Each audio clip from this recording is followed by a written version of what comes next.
के हीरो होते हैं, जो मुसीबतों में रोते ही नहीं, जो मेहनत के कांटों पर चलना जानते हैं, उनकी सक्सेस किसी किस्मत की मोहताज नहीं। हेलो दोस्तों, मेरा मन मोटिवेशन में आप लोगों का हार्दिक स्वागत है। हम आज एक नई स्टोरी के साथ आप लोगों के सामने प्रस्तुत हैं, तो ज़्यादा समय ना लेते हुए वीडियो को शुरू करते हैं। एक बार एक बड़े से हॉल में बहुत सारे लोग बैठे हुए थे। वहाँ पर दुनिया का एक बहुत ही बड़ा मोटिवेशनल स्पीकर आने वाला था और सब लोग उनकी बातें सुनने के लिए वहाँ पर आए थे। लगभग 10 मिनट के बाद वह स्पीकर स्टेज पर आ जाता है और वह बोलता है कि अगर आपने मेरी बात ठीक से सुनी और समझी तो आपकी ज़िंदगी पूरी तरह से बदल जाएगी। उसके बाद वह अपनी जेब से एक बिल्कुल नया चमकता हुआ 500 रुपये का नोट निकालता है और उसको ऊपर करके सबसे पूछता है कि नोट आप में से किसको चाहिए। ये सुनते ही सब लोग अपने अपने हाथ ऊपर कर देते हैं। वह स्पीकर बोलता है कि ये नोट मैं आप में से किसी एक को ही दूंगा, लेकिन इसके लिए आपको थोड़ा वेट करना होगा। अब वह स्पीकर उस नोट को अपनी मुट्ठी में बंद करता है और थोड़ी देर तक उसे मसलता है।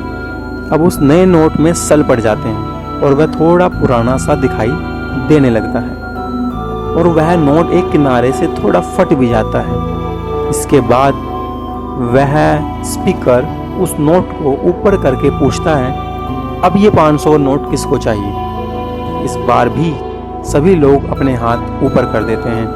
तब स्पीकर ने उस नोट को ज़मीन पर गिरा दिया और उस नोट पर 3 से 4 बार पैर रख दिया। इससे नोट और भी पुराना हो गया और उस नोट पर थोड़ी मिट्टी भी लग गई। फिर उस स्पीकर ने उस नोट को ऊपर किया और पूछा कि अब बताओ, अब इस नोट को आप में से कौन लेना चाहता है। और इस बार फिर सभी के सभी ने अपने हाथ ऊपर कर दिए। स्पीकर अब उस नोट को फिर से ज़मीन पर गिरा देता है और उसके ऊपर कूद कूद कर उसको दोनों पैरों से रगड़ देता है और उसके ऊपर चाय भी गिरा देता है और फिर दोबारा पूछता है कि अब बताओ, अब ये नोट किसको चाहिए। उसके पूछने पर सभी लोग दोबारा अपने हाथों को ऊपर कर देते हैं। इससे एक बात मालूम होती है कि वह नोट कितना भी गंदा हो जाए, कितना भी पुराना हो जाए, पर उसकी कीमत तो उतनी ही होती है। वह अभी भी 500 रुपये का ही नोट है। हम सब जिंदगी में कई बार फेल हो जाते हैं। हम इंटरव्यू देने जाते हैं और हमारा सिलेक्शन नहीं होता। जब भी आपका बुरा समय चल रहा होता है और आप सिचुएशन का सामना कर रहे होते हैं, उसके बाद आपको लगने लगता है कि आप सफलता के लायक ही नहीं हैं। आपको लगता है कि दूसरे लोग आपसे ज़्यादा बेहतर हैं और आप किसी काम के नहीं हो, आपकी कोई वैल्यू नहीं है। तो ऐसे में हमेशा याद रखो, इससे कोई फ़र्क नहीं पड़ता कि आपने कितनी बार बुरी सिचुएशन का सामना किया है और आप ज़िंदगी में कितने बार फेल हुए हो। आपकी वैल्यू हमेशा वही रहेगी जो पहले थी। आपके पास कुछ खास है जो दूसरों के पास नहीं है और ये कोई भी आपसे छीन नहीं सकता। अब तक सक्सेस नहीं मिलने से आपकी वैल्यू कम नहीं हुई है। आप हमेशा खुद को दूसरों से कम समझते हो। आप खुद की ही वैल्यू नहीं करते।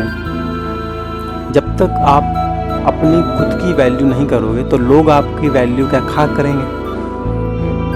आपको अपने आप को समझना होगा कि आप किस चीज़ में बेहतर हो। समझना होगा कि आप क्या कर सकते हो।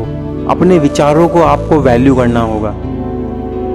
जब तक आप खुद के विचारों की वैल्यू नहीं करोगे तब तक लोग आपकी वैल्यू नहीं करेंगे। आज इसी के साथ आज के लिए इतना ही। Thanks for watching.